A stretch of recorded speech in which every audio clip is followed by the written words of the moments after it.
Hello everyone and welcome back to another episode of Jin'talks. I'm Jin'taan, your host, here to take you through a follow-up from what I kind of covered in my August nullsec update, where I looked at the diplomatic tensions between Test and CO2 within the Legacy Coalition, and their eventual split as a result of actions based against the Phoenix Federation.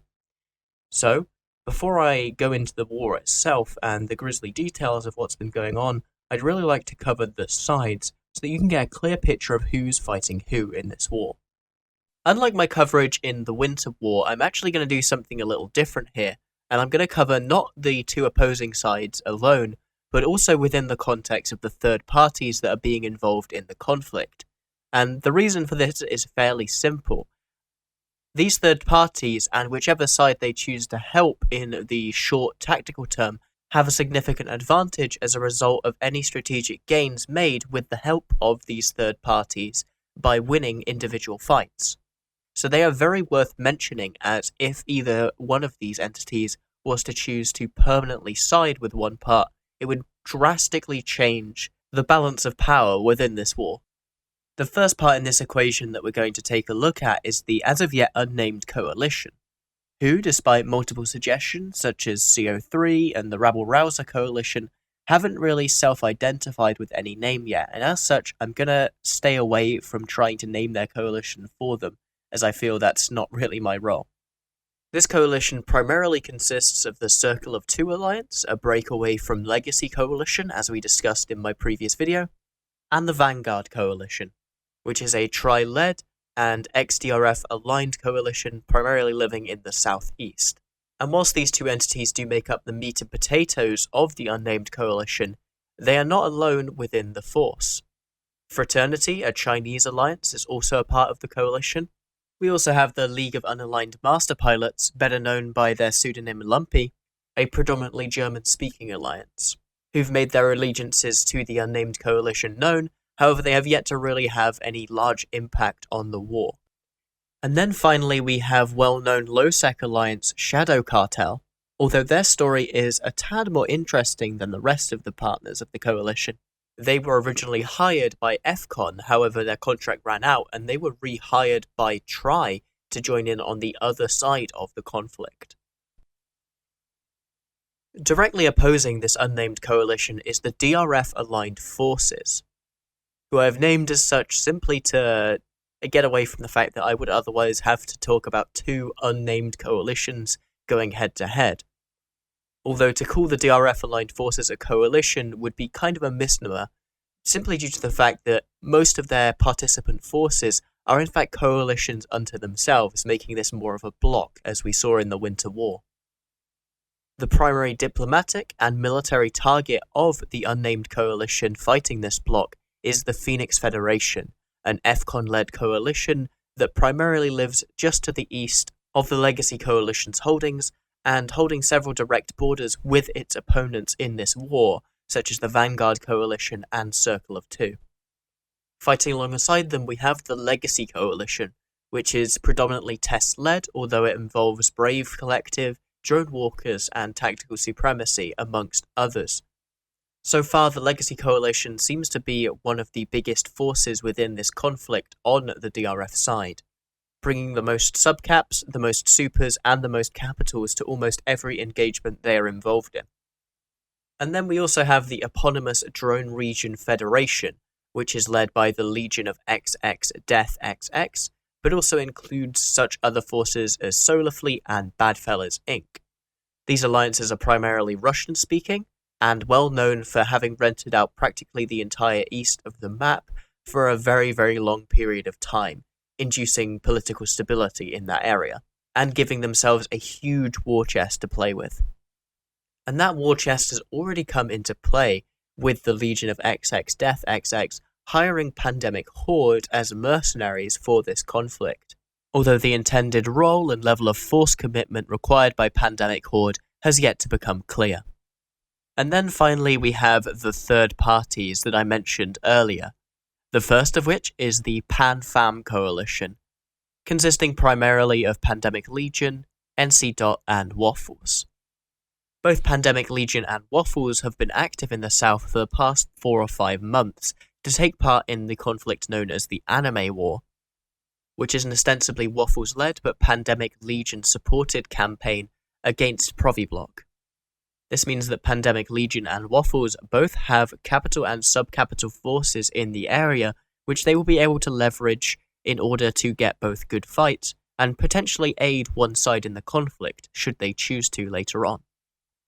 NC Dot, however, has recently moved their forces to Barlaget in order to continue their campaign in Syndicate against the Initiative, who had managed to re-seize a large amount of moons in the area over the course of the Imperium's small deployment to the north.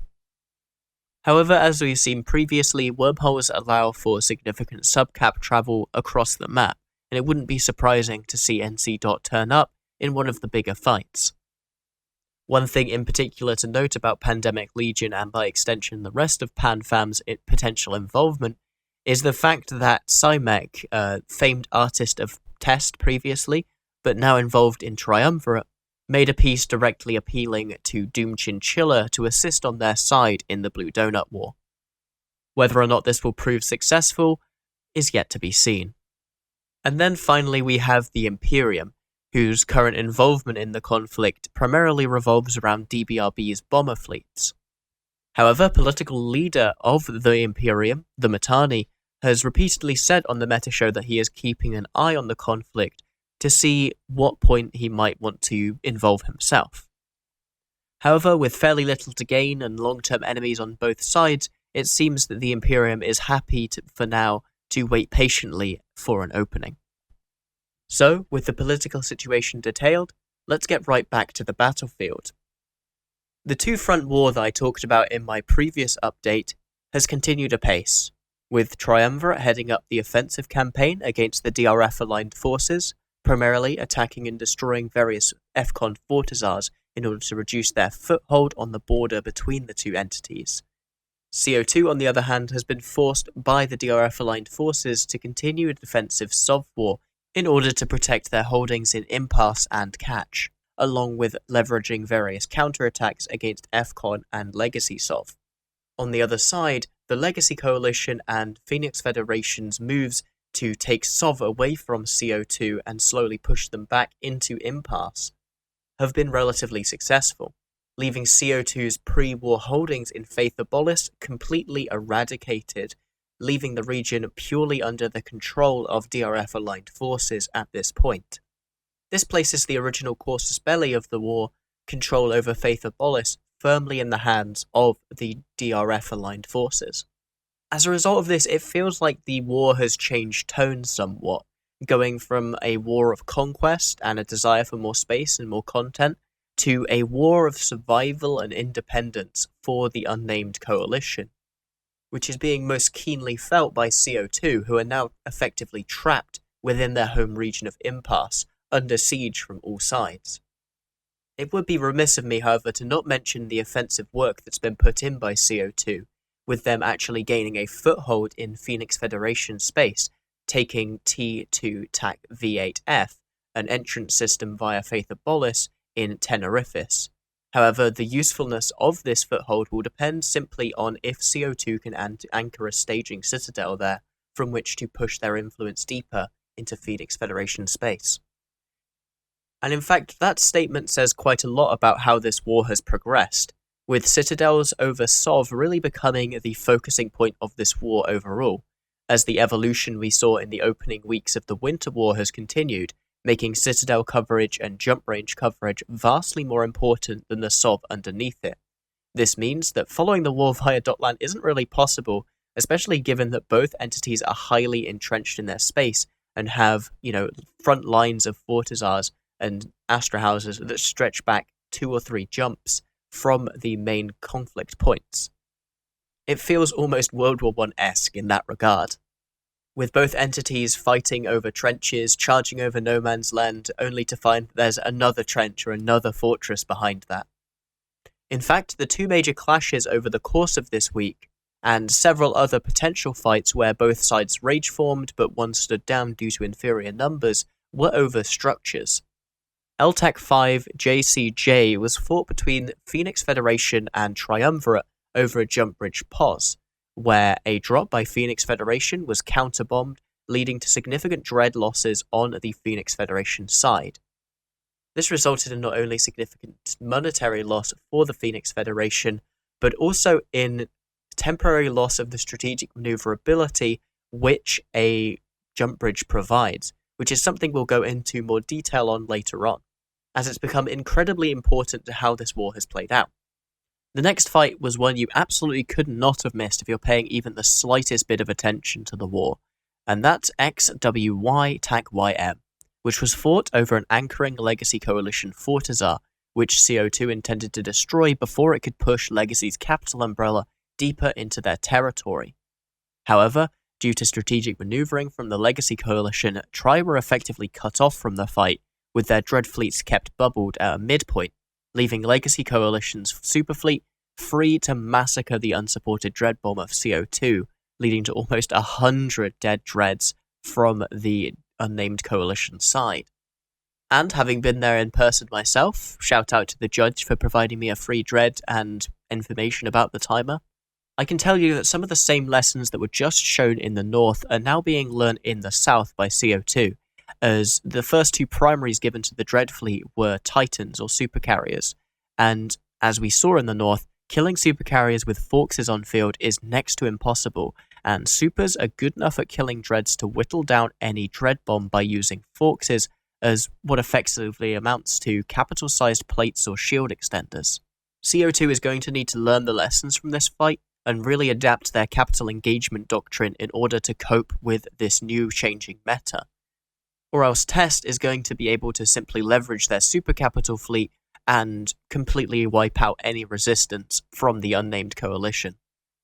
This strategic maneuvering and splitting up of the two major allies has become a cornerstone strategy of the DRF-aligned forces, leveraging fatigue and jump ranges as well as the gulf between CO2 and Tri's staging systems, which is 3 jumps in a dread or a carrier and 4 in a super,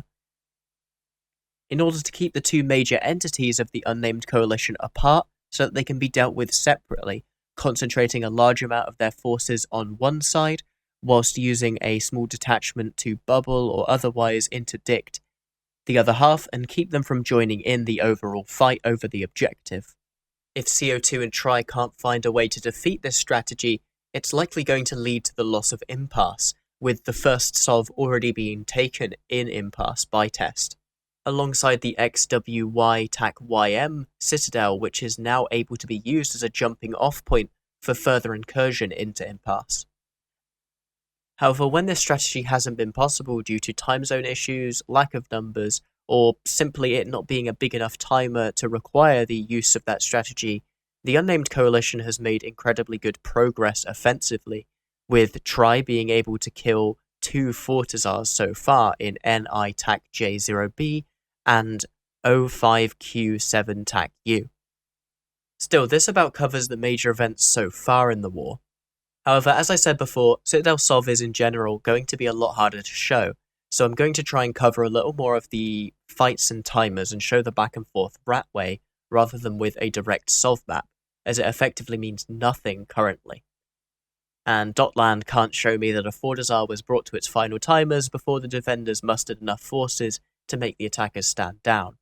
As such, I'm going to be kind of more reliant on individuals coming to me and talking to stuff, or being personally involved in the fight as I was in XWY. In fact, as I record this, I'm actually keeping an eye on a CO2 Soitoyo timer to see if anything happens, although right now it looks like it's going to be fine. As always, any updates or corrections are greatly appreciated. Please feel free to talk to me in the comments below. And until next time, fly smart.